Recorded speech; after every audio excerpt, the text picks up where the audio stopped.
এবং ইঁদুরের গল্প। একবার একটি জঙ্গলে এক সিংহ এবং একটি চালাক ইঁদুর বাস করত।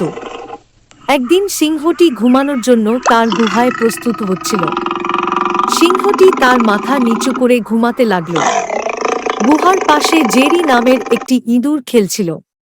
হঠাৎ ছোট ইঁদুরটি ছোটাছুটি করতে করতে সিংহের নাকের এক ছিদ্রে ঢুকে পড়ল।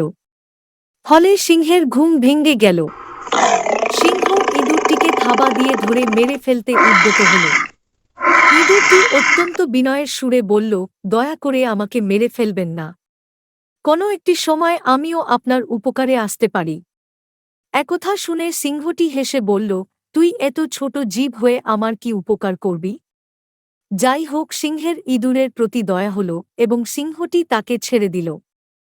এর কিছুদিন পরের ঘটনা। জঙ্গলে একটি শিকারী আসল। শিকারী সিংহটিকে মারার পরিকল্পনা করল।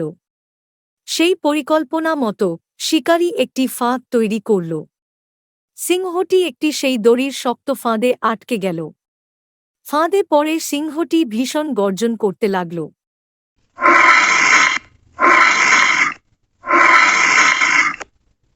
গর্জন শুনে ইঁদুরটি দৌড়ে সেখানে গেল।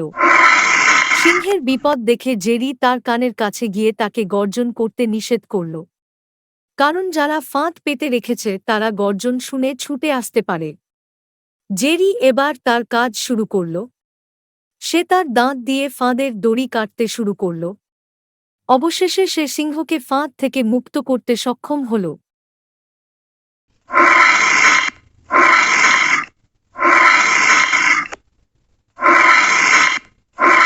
মুক্তি পেয়ে সিংহটি ইঁদুরকে ধন্যবাদ দিল এবং সেই সঙ্গে বলল, তোকে আমি অবজ্ঞা করেছিলাম, কিন্তু আজকে বুঝলাম কাউকে অবজ্ঞা করতে নেই।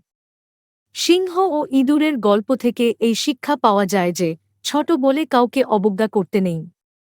বিপদে যে কেউ উপকারে আসতে পারে।